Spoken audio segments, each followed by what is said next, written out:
Olá, querido ouvinte, está começando mais um Cine Poeira e no programa de hoje, Scanners, Sua Mente Pode Destruir. Filme de 1981, escrito e dirigido por David Cronenberg e elencado por Stephen Lack, Michael Ironside, Jennifer O'Neill e Patrick McGoohan. Eu estou aqui com meus amigos Ronald Perrone e Oswaldo Neto. Eu sou o Luiz Campos, a propósito. E eu queria saber... Vou perguntar primeiro para você, Ronald Perrone. Você que é um grande fã de David Cronenberg. Quando você assistiu esse filme pela primeira vez? Fala um pouquinho pra gente. Eu devo ter visto esse filme pela primeira vez nos anos 90 ainda, quando eu era moleque. Mas eu não lembro exatamente como. Se foi na TV, se foi em VHS. Eu acredito que tenha sido na TV mesmo, em algum telecine. Eu lembro que não era tão moleque assim, porque eu já tinha um pouco de consciência de quem era o Cronenberg. Foi um dos primeiros filmes do Cronenberg que eu vi, com certeza. Mas eu já tinha visto alguma outra coisa e sabia que ele era um diretor que era ligado naquela época, né? Pelo menos a visão que eu tinha de um diretor que fazia filmes bizarros, né? Eu vi Scanners ainda nessa fase, né? De descobertas de muita coisa.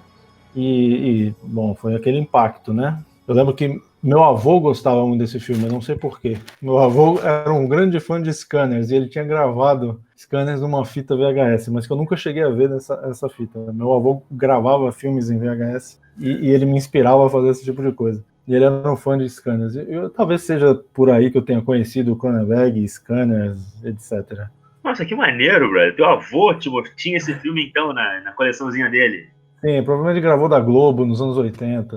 Ele gostava de gravar filmes. Que barato, brother. Que barato. E você, Oswaldo? Conta aí.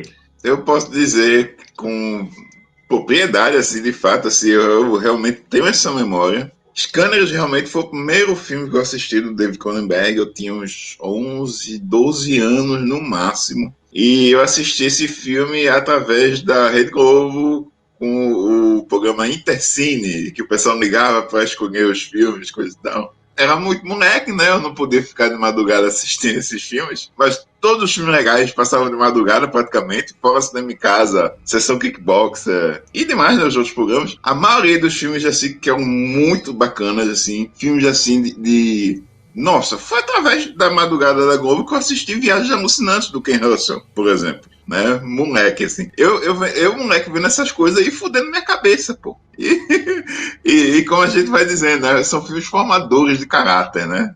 O Cine Poeira é esse grande catálogo de filmes formadores de caráter, né? Todos os programas, na maioria dos programas, vocês podem notar que a gente fala desse tipo de filme, né? De experiências que fazem com que uma pessoa que, nessa faixa de idade, assim, tipo 12, 14 anos, assim, que a pessoa está conhecendo esse cinema de gênero, literalmente tem a sua mente explodida. E depois eu vi esse filme através do DVD mesmo, né? E continuou tendo aí a sua força. É um filme que, à medida que a gente vai assistindo com o passar dos anos, né? Vai revendo. Eu revi esse filme, contando com hoje, eu acredito que seja a quinta vez que eu assisti esse filme, né? Para conversar aqui no programa. E é um tipo de filme que a cada vez que a gente revê, a gente repara mais coisas, né? Gosta mais dele, tem mais detalhes. E é isso aí. É um filme que, com certeza, figura entre os melhores filmes do David Cronenberg. Só para complementar,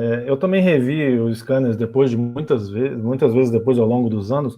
O Oswaldo foi falando e eu acabei me lembrando qual foi o primeiro filme do Cronenberg que eu vi, que me marcou muito. E foi A Mosca, o clássico dos anos 80, A Mosca. A minha relação com o Cronenberg foi um pouco diferente de vocês, né? Como já está dito aqui, né? O horror nunca foi meu gênero favorito quando eu estava crescendo, né? Provavelmente o primeiro filme do Cronenberg que eu assisti foi Existence, na verdade, que eu lembro que passou na TV a cabo. Esse filme não chegou a passar nos cinemas brasileiros, mas passou a cabo e tal. Não sei se foi para VHS também. E eu lembro que eu achei muito bacana, um filme que ele lembrava um pouco Matrix, acho que até talvez o ano de lançamento dos dois filmes, inclusive, coincidam. Eu posso estar equivocado, não?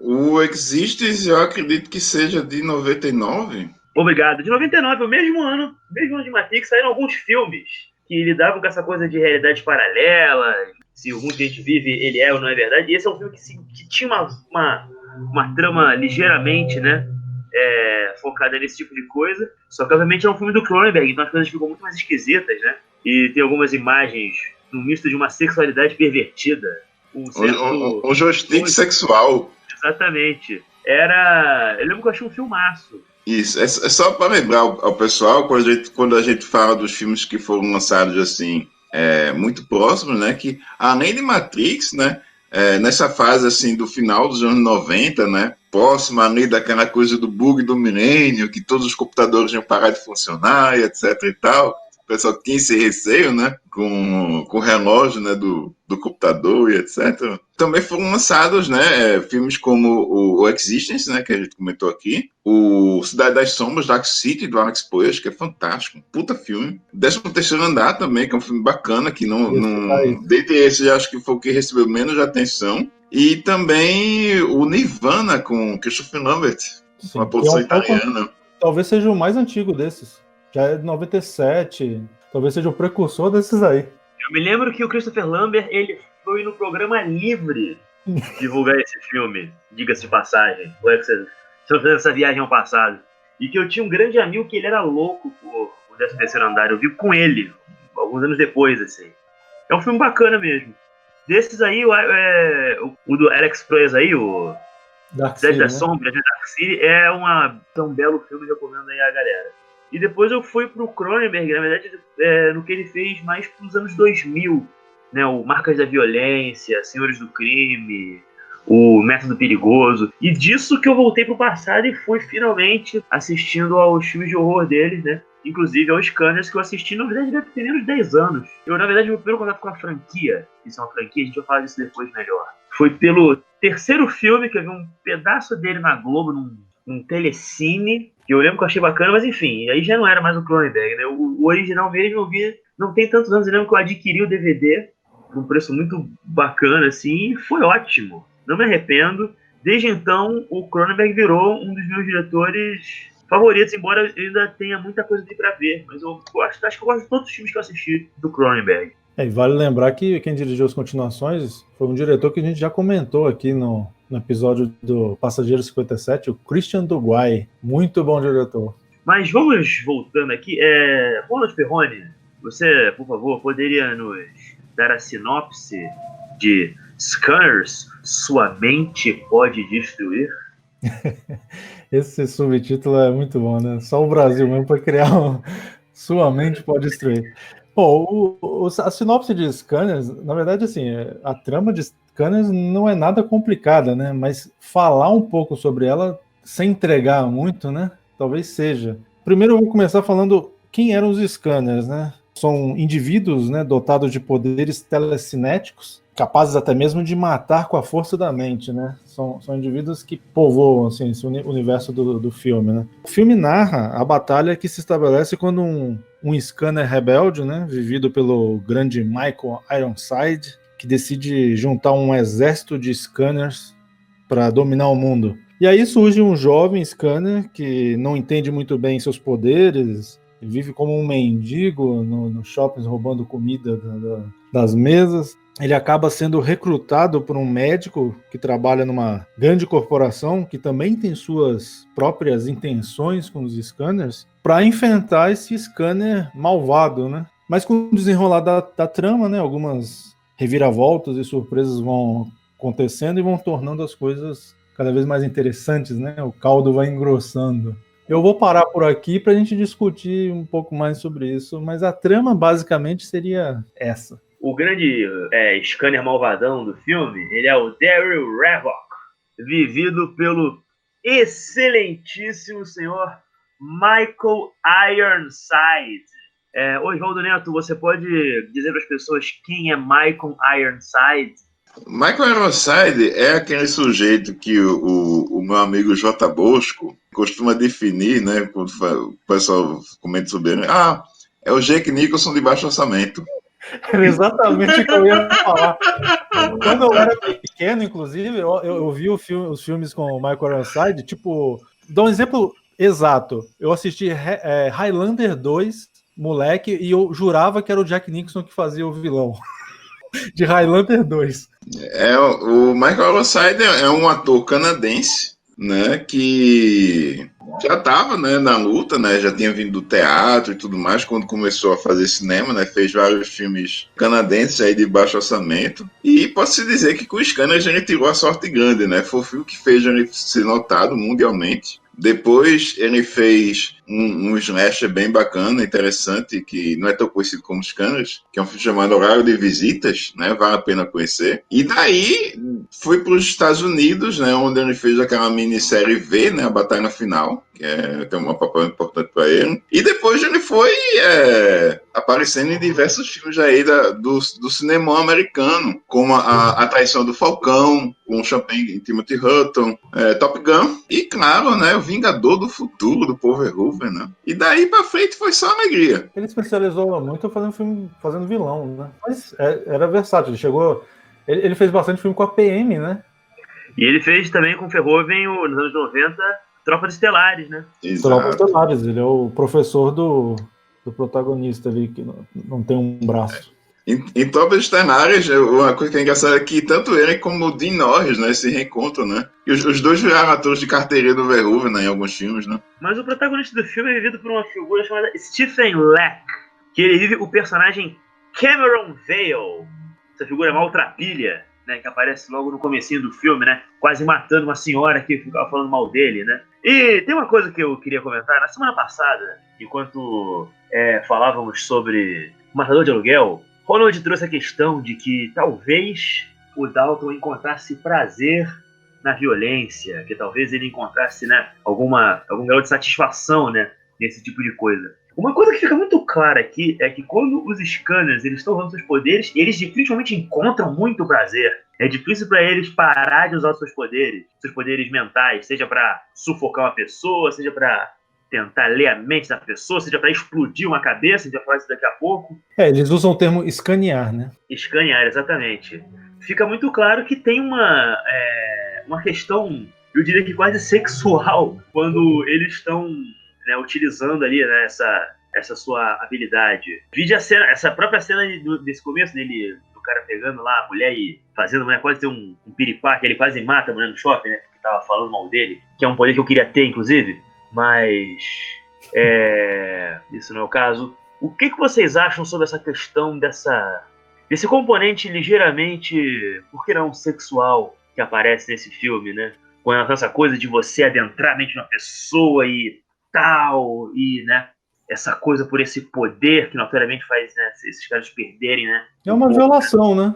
É uma violação. Uma violação. E, assim, a gente tá falando de Cronenberg, né? Se a gente tá falando de Cronenberg e não tocar no assunto de alusões sexuais, a gente não tá falando direito sobre Cronenberg, né? Tudo no Cronenberg tem essa questão. Inclusive a questão corpórea, né? Isso fica refletido nos filmes que ele fez posteriormente, mas é seguro dizer que a maioria dos filmes que ele realizou no Canadá, né, no começo de carreira dele, né, são dessa coisa desse termo, né, que o pessoal chamou de body horror, né? Sim, ele é quase o pai do body horror. E por mais que o próprio Scanner tenha essa abordagem, digamos, mais mental, né, da coisa da telepatia, da telecinética, você vê que tudo é materializado no corpo das pessoas, as veias, os olhos que esbugalham e as cabeças que explodem, né? O Cronenberg não larga a mão dessa questão do corpo para ele, né? E falando sobre o corpo, o que vocês acham da grande cena de introdução do personagem do Michael Ironside, em que um Scanner vai fazer ali uma exibição dos seus poderes e tal, né? E sem saber acaba entrando num duelo mental com um Scanner muito mais poderoso e sua cabeça é explodida na frente de dezenas de pessoas. Esse é o cartão de visita de Scanners, né? Eu lembro que quando eu era moleque que eu vi esse filme e eu vi essa cena, assim, foi uma dessas cenas que impactam uma pessoa e me fazem aquilo, né? É o tipo de cena que faz você gostar de um determinado tipo de cinema, né? Você quer ver aquilo sempre. E na época, eu lembro que eu não fiquei assim... Eu fiquei um pouco desapontado com o filme porque não teve mais cabeças explodindo. Porque essa é a única cena de cabeça explodindo, né, do filme. A gente pensa muito no filme em termos da violência, mas que é muito comum também no Cronenberg.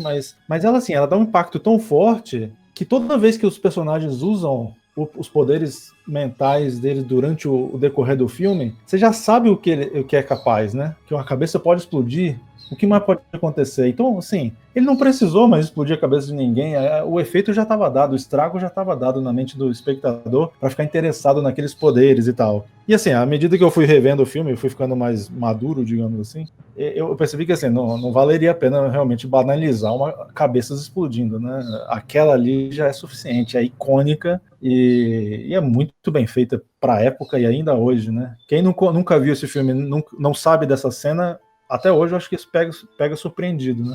E virou meme. Virou um gif famoso, vale dizer.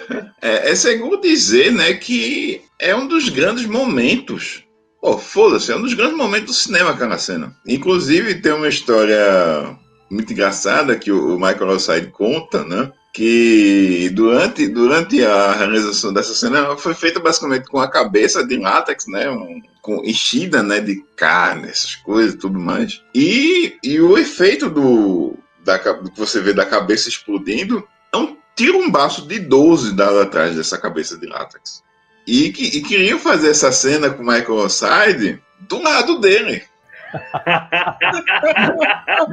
Ó, ia dar bom, hein? O jeito que ela arranjou de pular fora era simplesmente cobrar uma grana foda, e ainda por cima seguro e tudo mais. No caso de alguma coisa acontecer com ele. Aí, não. Basta só aquele take, né, acontecendo, e depois já aquela reação dele, né? Até porque dinheiro não é uma coisa que eles tinham sobrando pra fazer esse filme, né? Spielberg não era conhecido por trabalhar com orçamentos milionários, né? Pra poder ficar, né? Esse filme em particular foi o orçamento mais alto que ele pegou lá no Canadá. Sim, e você consegue perceber isso. Eu digo isso, é um filme de baixo orçamento, ainda, né? Mas você consegue perceber ali, você tem umas 2 cenas envolvendo carros e tal, né? Algumas explosões, né? Dá pra sacar que, assim, algum dinheiro tiveram pra poder, né, usar, né? Seja nos efeitos visuais, nos usos, né, de cenários, de carros e tal. E aparentemente, apesar de tudo também, cabe dizer que o Cronenberg teria dito que foi o filme mais frustrante, na verdade, que ele já fez. Porque ele teve que correr muita coisa, né? O filme começou sem o script finalizado e tinha que acabar dentro de 2 meses, porque senão não ia conseguir o dinheiro, enfim, acabar uma questão dessas.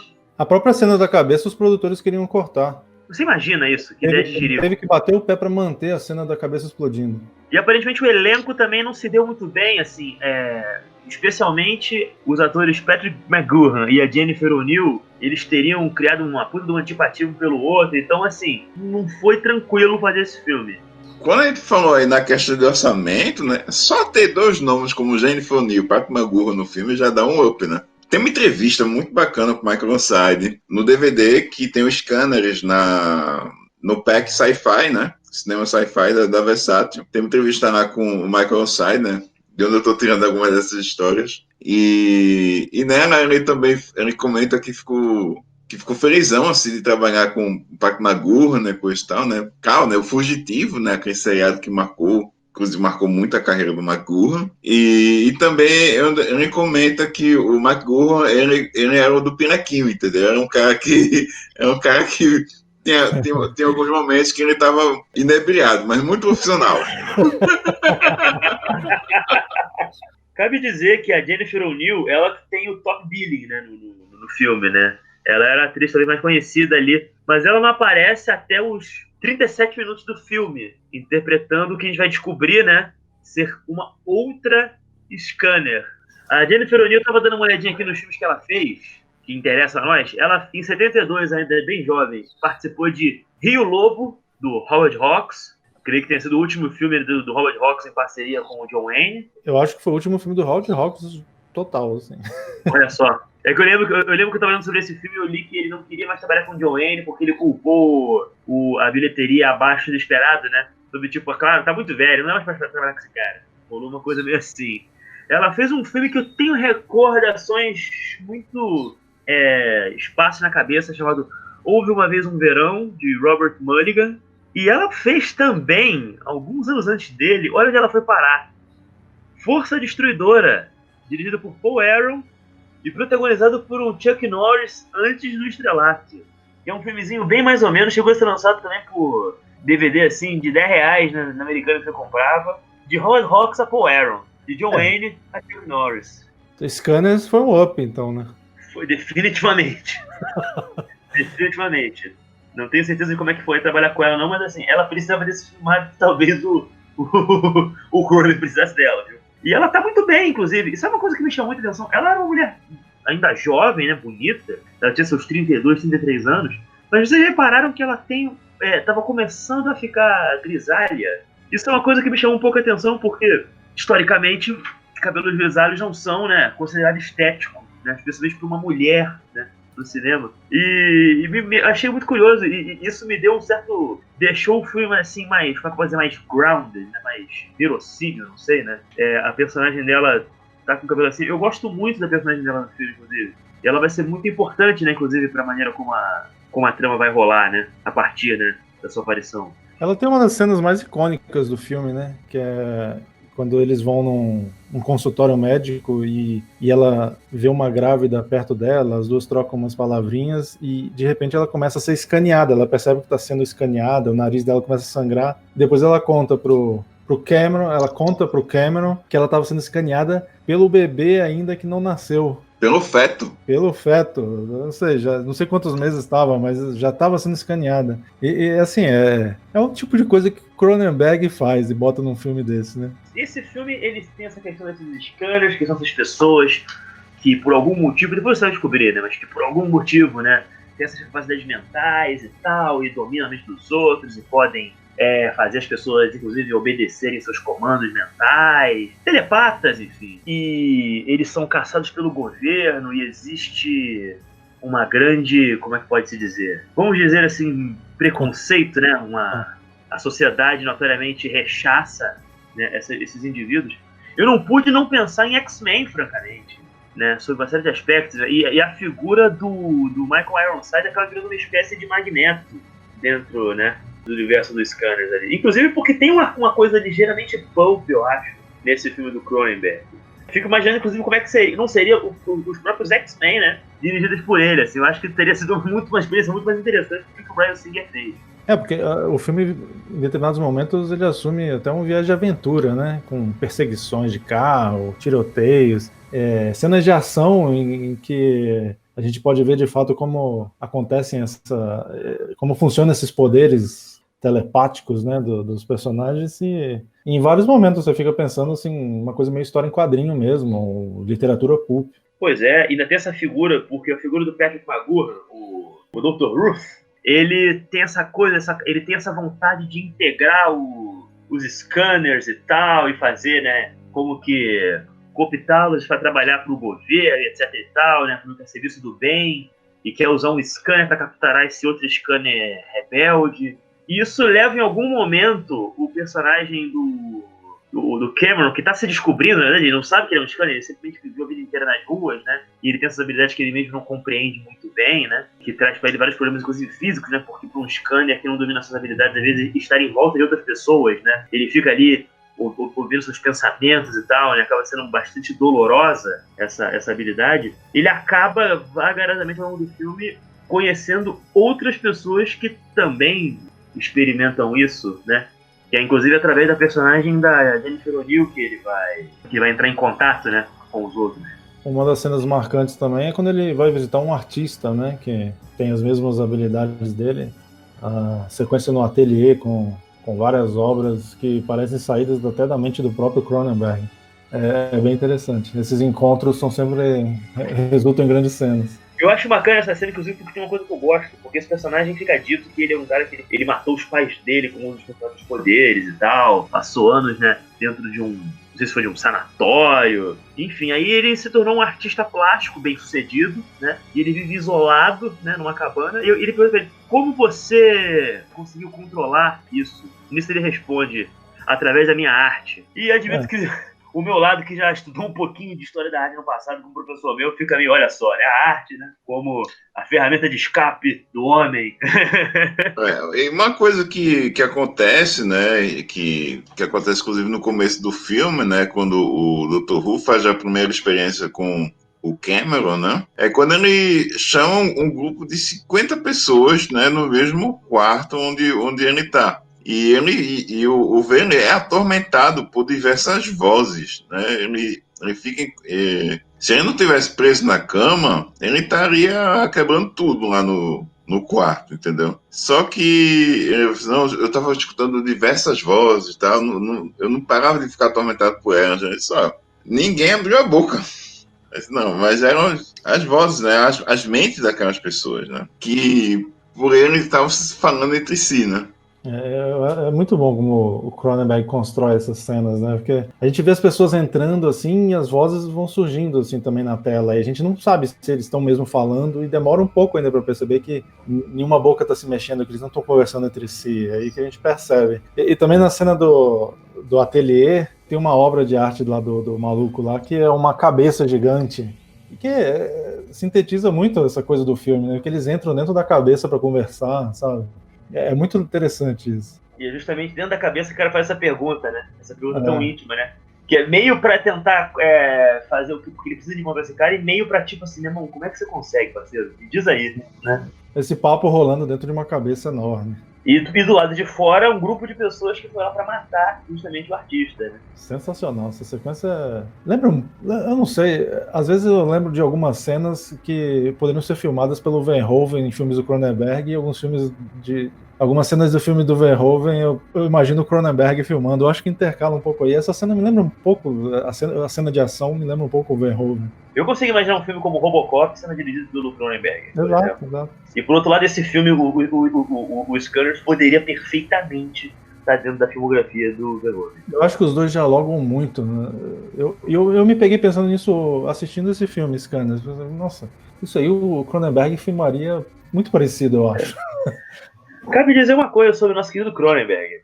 Essa cena que tal que a gente comentou, né, do cara sendo lá preso, amarrado na cama, com as pessoas chegando ali, né, e ele ouvindo os pensamentos de todo mundo, que virou a cena de introdução do filme, né? O filme começa com esse personagem sendo apresentado, e depois é que nós somos apresentados ao personagem do Ironside, né? Que tem a cena da explosão da cabeça do Scanner, né? Do Scanner do Penha e tal. Originalmente, essa cena da explosão da cabeça ia ser a primeira cena do filme. Só que o Cronenberg, generoso, ele decidiu mover para depois um pouco, uns 10 minutinhos de filme, para beneficiar o pessoal que vai pro cinema e sempre chega atrasado, uns 10 minutinhos, 5 minutinhos. Que ele não queria estragar a direção desse pessoal. Porque perder a cena da explosão da cabeça é perder o filme todo, né? É a porta de entrada, né? Depois que você vê a cena da cabeça, que você não precisa de mais nada, não precisa de outras cenas de explosões, né? É aquilo que eu comentei. Eu gostaria aqui de adicionar ao papo, né, já que a gente falou do Michael Ironside, né, de outro ator canadense que tem um papel muito importante nesse filme, que é o Lawrence Dane, fazendo o Ken, né, o chefe de segurança da empresa, que faz a pesquisa com o escândalo. Ele é um agente duplo, né? Ele é informante do Havoc. O personagem dele é asqueroso, assim, e é uma figura muito típica de cinema de ação, diga-se de passagem, né? Você tem uma figura que fica ali que representa a empresa, que fica sempre dizendo, tipo, não, essa solução é horrorosa, não faz isso não, né? Isso é horrível. Já estamos fazendo tudo que temos que fazer. Em qualquer coisa ele puxa uma arma, né? Em qualquer momento ele tá com uma pistola na mão. Ele é o Lawrence Dane, né? É um papel que poderia ter sido feito pelo Ironside 15 anos depois. Totalmente. Tem uma outra tomada que eu acho linda nesse filme, que é quando o Havoc, né? Ele tem aquela fuga dele, né? Que ele é pego, né? Pelos caras da empresa, né? E um dos oficiais, né? Mata os demais. E depois você vê ele, o foco nele, mas lá ao fundo tá o Havoc desfocado, né? Aí depois ele tem aquela jogada com foco e desfoco na mesma tomada, que é muito bonito aquilo, cara. Foi muito foda. É um dos melhores enquadramentos, assim, como demonstra esse poder deles, né? O poder dos scanners, né? O cara apontando a arma para a própria cabeça, com o Michael Ironside desfocado e depois focado atrás, e a gente já sabe o que vai acontecer. Pois é, a fotografia desse filme, ela foi feita por Mark Irwin, que ajudou, ele foi os olhos do Cronenberg em vários filmes, inclusive, né? No Videodrome, Na Hora da Zona Morta, Na Mosca, né? Num filme chamado Fast Company, que o Cronenberg fez alguns anos antes, né? Uma comédia de corrida, enfim, de carros, né? Com o William Smith e o John Saxon, que eles fizeram. E eu tenho um certo problema, francamente, com a maneira como alguns diretores utilizam essa coisa do close-up, como filmam o rosto. Às vezes me parece meio sufocador, sabe? Eu sinto vontade de quase que de empurrar assim, a televisão quando eu tô vendo, entende? Mas o Cronenberg, pelo contrário, ele sabe muito bem como utilizar os rostos dos atores desse filme. E como muitos dos poderes do filme são essa coisa de você... Quando os atores vão usar os poderes deles de Scanner, muitas coisas você vê os deles tremendo e tal, né? O olhar, né? Essas cenas são sempre muito marcantes, né? Ou quando a pessoa está sendo a vítima ali do negócio, né? Você focar ali nas veias indo para fora, etc. Me impressionou o quanto, mesmo mantendo um filme com vários momentos assim de close, mantendo todo mundo sempre muito perto ali, né? Da vista do espectador, em momento algum me soa sufocador aquilo. Embora a gente esteja vendo, né? Embora fique muito mais claro a agonia que esse pessoal tá sentindo. Uma coisa que me fascina muito nesse filme é justamente a marca do cinema de gênero, né, do filme independente feito na raça, tudo. É como a gente tem efeitos especiais nesse filme, né? Mas as atuações são 90% dessas cenas de efeitos especiais.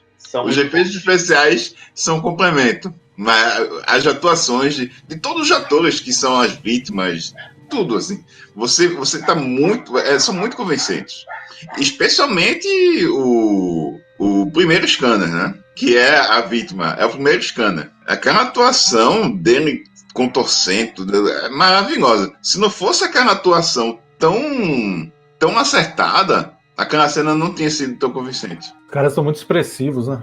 É verdade, mas agora eu tenho que dizer uma coisa. O Stephen Leck, ele abandonou a atuação, chegou a trabalhar mais algumas vezes, participou de Gêmeos, Morme da Semelhança também, do Cronenberg, mas basicamente nos anos 90 já não trabalhava mais. Ele se tornou um pintor muito, muito bem sucedido, com suas peças exibidas em galerias pelo mundo, etc e tal. E eu vou dizer uma coisa, ainda bem, porque o pior ator do filme pra mim é justamente o Stephen Leck. Assim. Eu acho que Leck, que em inglês pode ser como falta, né? Falta talento dramático pra ele, assim, porque se não fosse justamente a capacidade do Cronenberg de filmar o rosto dele, que é muito marcante, né, os olhos dele e tal, eu acho que ia ser difícil aturar aquele rapaz, viu? Falta carisma demais. É um picolezão chuchu.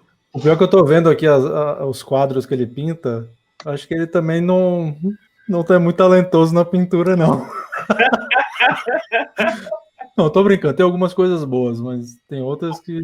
Mas aparentemente tira dinheiro. Então, né? Enfim, ele foi abraçado pelo mercado. E ainda bem que ele mudou mesmo, porque se tem uma coisa que eu não gosto desse filme, esse filme precisava de um protagonista melhor. Assim. Você vai comparar ele com Ironside, por exemplo, nossa... mas ele não me incomoda muito não, na verdade, sabe? Eu acho que o Cronenberg soube extrair o essencial dele para não deixar prejudicar tanto, pelo menos para mim. Na falta de alguém melhor... Sim. Que o Cronenberg, o puta diretor de atores também, como sempre, soube entender as limitações do cara ali para não deixar prejudicar também, né? Eu acho que tanto ele quanto a Jennifer O'Neill, assim, os dois estão naquela, né? Levando como outro trabalho. Eu vou te dizer, eu acho que a Jennifer O'Neill, em comparação a ele, ela vira uma espécie de, sei lá, mano, Meryl Streep, assim. Eu não gosto do trabalho do Stephen Leck nesse filme. Eu realmente não gosto dele nesse filme. Eu acho que ele tem um rosto muito marcante, assim, isso é muito utilizado. Aí o mérito é todo do Cronenberg, mas a maneira como... certas falas do personagem, assim, eu sinto que ele não entendeu o que ele tem que fazer ali, entende? Talvez o Nicolas Cage, né, no lugar, né? Pô, mas é óbvio, né? Mas é óbvio. Aliás... Eu acho que Nicolas Cage nem sabia que queria ser ator na época que esse filme foi feito. Nada, em 81, o tio dele já estava começando a falar pra ele fazer filme já. O tio dele é o Coppola, tá? Inclusive, aquele ouvinte que não sabe do que eu estou falando. O Nicolas Cage é sobrinho, o sobrinho dele Cage é artístico. Ele se chama Nicolas Coppola. Em homenagem ao Luke Cage, porque o Nicolas Cage é fã de quadrinho. Você acha que ele daria um bom Luke Cage, Ronald? Ele teria que fazer blackface nele, né? Pô, aí é melhor não, né? Aí é melhor não. Acho que é o único papel que eu não... que eu não escalaria ele.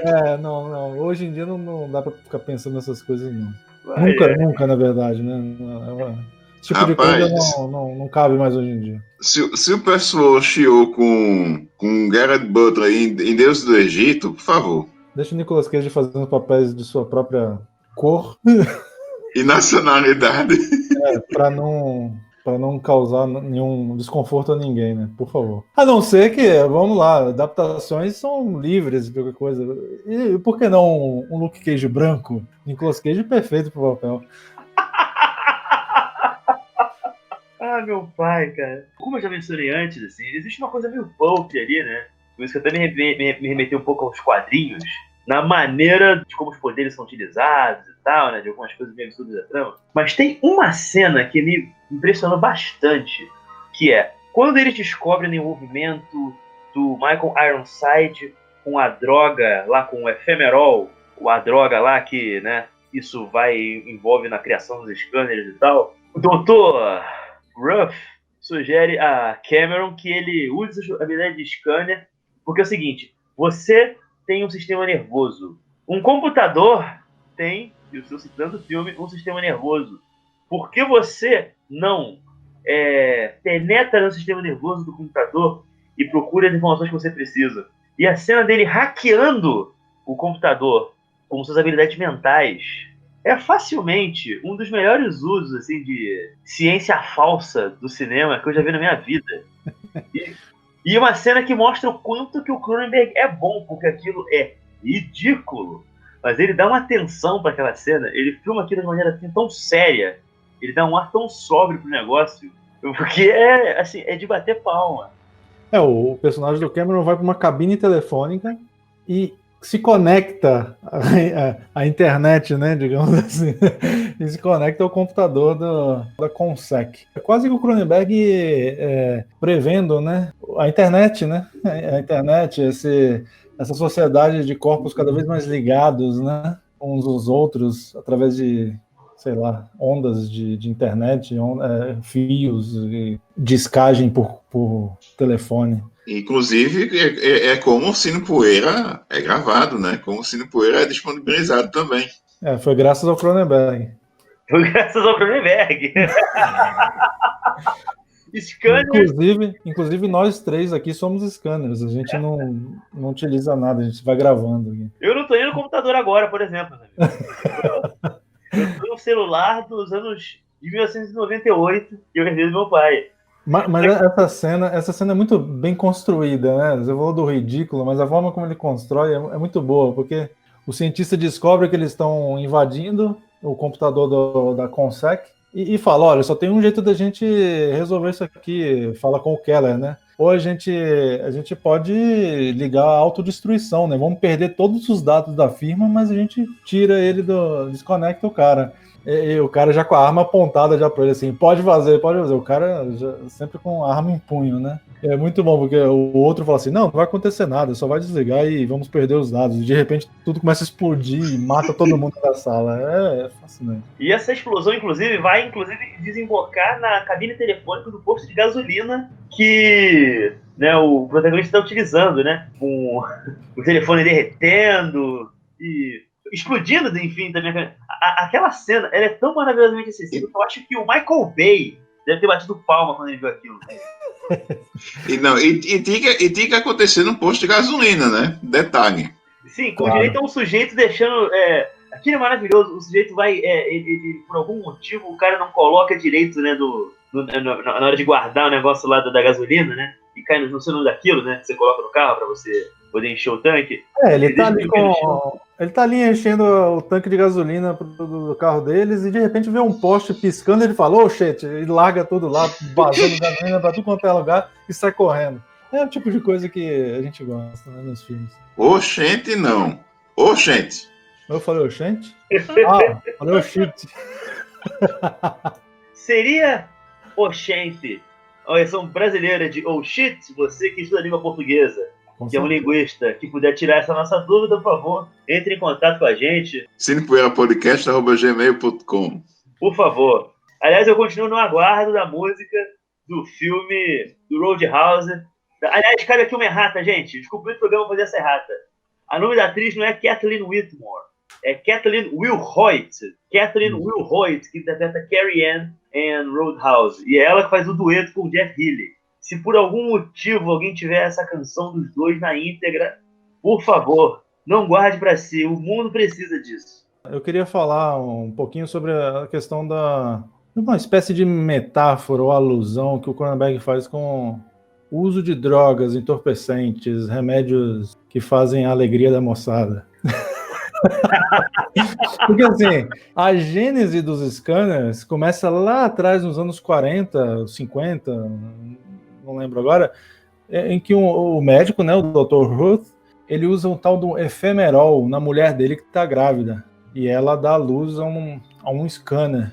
E para amenizar, né, o sofrimento dos scanners, né, nesse uso dos seus poderes, inclusive ele retira, né, momentaneamente essa capacidade telepática deles, continua sendo esse efemerol. Eles são viciados acabam sendo viciados nessa droga para poder se integrar à sociedade, viver como pessoas normais. O que você acha disso? Eu não sei em que momento que na sociedade, na América do Norte, né, acima de tudo, esse filme é canadense, né, não é americano, mas eu suponho que isso talvez tenha sido um fenômeno em conjunto dos dois países devido a proximidades e semelhanças culturais, etc.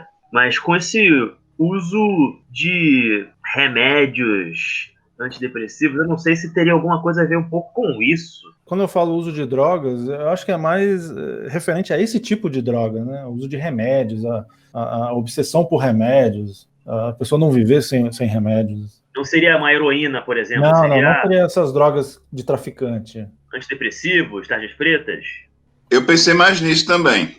Mais nesse sentido. Eu acho que o filme faz um pouco uma análise, um exame sobre essa situação. Ele tem essa vibe de teoria de conspiração, que é o que reflete mais um pouco o cinema de gênero que a gente que tinha antes, que são aqueles filmes dos anos 70, né, pós-anos 70, né, após o escândalo de Watergate, né, nos Estados Unidos, né, onde se veio diversos filmes daí do cinema americano, tem uma corrente de filmes, né, onde se diz da paranoia, você não deve confiar em empresas, não deve confiar em corporações, você não deve confiar em governos, e Scanner está inserido nessa onda também, né, eu considero que ele está inserido nessa onda também, inclusive porque ele também fala de uma empresa, que é a empresa do Havoc, né, querendo foder com a outra, né? Exato. Eu acho que nada está aí por acaso. Acho que é por aí. Existe uma questão também que é o surgimento dos scanners, ele surge, né, de uma coisa criada pela indústria farmacêutica. Eu estava lendo aqui sobre o filme na IMDb e uma curiosidade é o seguinte: nos anos 50 houve um escândalo quando um remédio, acho que talidomida, o nome do remédio, era dado para mulheres assim como uma forma de aliviar os enjoos matinais de mulheres grávidas. Isso gerou crianças que vieram a nascer com deformidades físicas causadas por esse remédio, né? Bom, no filme, no caso, é nos anos 40 que acontece isso. Isso na vida real aconteceu nos anos 50. Eu fico pensando se isso não teria sido talvez uma inspiração, né, pro Cronenberg, na hora de pensar o roteiro do filme. Provavelmente, sim. Isso é uma questão... É um inimigo até menos explorado, né, que poderia. Acaba ficando muito... Se eu fosse fazer uma outra questão nessa questão, né, do roteiro, talvez até pelo fato do Cronenberg não ter tido tanto tempo assim de trabalhar nele, ele mesmo disse, né, que ele teve que avançar muita coisa, né, pro filme basicamente não ser cancelado. Seria interessante explorar essa questão que fica meio ali, mas não vai, acho que tão a fundo quanto poderia, que é da indústria farmacêutica como o grande vilão, né? O Havoc, na verdade, isso chega até a ficar claro em alguns momentos, né? Como você vê na cena em que um jovem Havoc, né, tá sendo... Depois de tentar, sei lá, se matar com uma furadeira no meio da cabeça, que tem uma cicatriz muito marcante dele ali, né? Ele até tá depois com um curativo onde tem um terceiro olho, né? Desenhado. Você percebe ali essa coisa da incapacidade, talvez, da medicina, né? De lidar com problemas causados por ela mesma. A medicina, por favor, deixa eu mudar. Da indústria farmacêutica, enfim, né? De certa forma, a indústria de saúde, vamos dizer assim, não sei se esse termo existe, de lidar com problemas causados por ele mesmo, né? Realmente o Cronenberg não teve como se adentrar, se aprofundar muito em tema algum, né, desses aí, né, desses todos que a gente comentou. As coisas são camadas, né? O filme acaba sendo mais um filme de aventura, sci-fi e horror, né? Era justamente o que eu ia comentar quando a gente fosse entrar na hora das notas, então pode ser o momento. Vamos então, né, dar cada um aqui da sua nota, a sua cotação para este filmaço, de 1 a 5 estrelas. Eu vou começar com você, Oswaldo Neto. Que nota você dá? Então, eu vou dar 4 estrelas, né? É justamente porque, apesar do filme, né, ele ser muito bem realizado, de ter esse ritmo bacana, de ter muita coisa acontecendo, né, ao longo desses 1 hora e 44, 45 minutos de duração que ele tem, fica aquela impressão de que tem muita ideia jogada que não é bem desenvolvida. Ou que faltou um pouquinho a mais, uma liga ali no roteiro para que as coisas ficassem melhores na tela. Não tô nem dizendo assim, explicar tanto, mas é para deixar o resultado um pouco mais coeso, talvez. Eu sinto uma falta disso, que está presente em outros filmes do Cronenberg, por exemplo. Maravilha. E você, Ronald Perrone? Bom, eu também vou de 4 estrelas. Dessa vez eu não vou ser o generoso. É mais para mim a questão do roteiro. Sim, não, eu entendo isso. Eu, na verdade, eu não tenho muito do que falar do roteiro, nem das coisas que poderia, não poderia. É mais assim, uma sensação de que o filme não é grande o suficiente para um... Porque para mim, 5 estrelas do Cronenberg é Videodrome, Crash e Marcas da Violência. Esses 3 são obras-primas irretocáveis para mim. Scanner está ali, sabe? Um filme muito divertido, muito bem feito, quase um ponto de virada na carreira do Cronenberg, mas não chega a ser uma obra-prima, entendeu? Aquela coisa perfeita, uma perfeição do cinema. Eu acho assim, as suas imperfeições também são qualitativas, né? Me fazem gostar muito do filme, mas é mais como se fosse uma coisa muito pesada, né? Uma coisa muito negativa. O filme tem 4 estrelas, esse filme é maravilhoso, mas só justificando aqui um 4 e não um 4,5 ou 5, né? Mas é um excelente filme para mim. Eu também dou 4 estrelas pro filme. Um clássico, sem sombra de dúvidas, né? Que com grandes momentos. E é um filme que, embora ele tenha as coisas, ao mesmo tempo que se ouve um pouco devagar, né? O ritmo dele é muito bom, né? De repente acontece muita coisa, né? A cena final, né? É uma das melhores que eu já devo ter visto no filme, talvez. É um filme bastante visceral, né? Literal e figurativamente. Não é um dos... Não sei se é um dos melhores filmes que eu vi. Eu não assisti a tantos filmes do Cronenberg, na verdade. Eu gostei de todos os filmes que eu vi, né? Mas também não entraria... Eu acho... Não sei se entraria no top 5 do Cronenberg. Talvez entrasse. Pra mim, eu considero Os Cândidos um dos melhores filmes do Cronenberg, mas top 5 talvez não queira. Eu acho que talvez entre no meu top 5, sim. Eu acho que a gente pode fazer um top 5 agora. Por favor, então. Então, quem começa? Eu vou seguir, então. Eu não quero colocar ordem, não. Eu vou dizer aqui logo, vou falar logo aqui os meus 5 favoritos. Crash, Naked Lunch, Marcas da Violência e...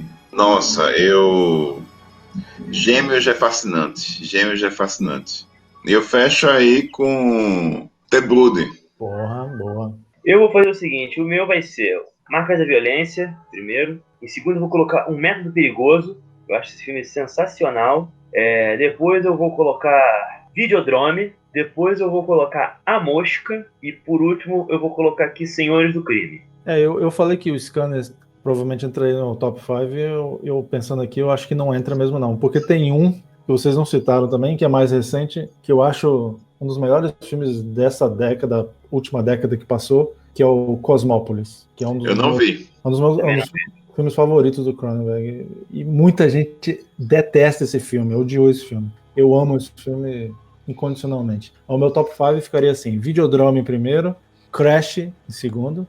Os dois, assim, dependendo do meu estado de espírito, um muda a posição do outro. Às vezes, Crash, como melhor filme, é normal. Muda a posição. Bom, em terceiro lugar vem Marcas da Violência. Em quarto, o Cosmópolis. Em quinto, A Mosca. Bom, gente, então é isso, né? O nosso programa ele fica por aqui. Acompanhe-nos nas nossas redes sociais. Nós estamos no Instagram, no @cinepoeirapodcast. Nós estamos no Facebook, Cinepoeira. Temos o nosso e-mail, o cinepoeirapodcast@gmail.com. E estamos em basicamente as principais plataformas de podcast. Um grande abraço a todos e até o próximo programa. É isso aí, pessoal. Valeu mais uma vez aí pela companhia. né, por estar aí acompanhando o programa, por gostarem, né, das nossas conversas e também aturar um pouco aí as nossas piadas de quinta série. Valeu. Valeu, pessoal. Até a próxima.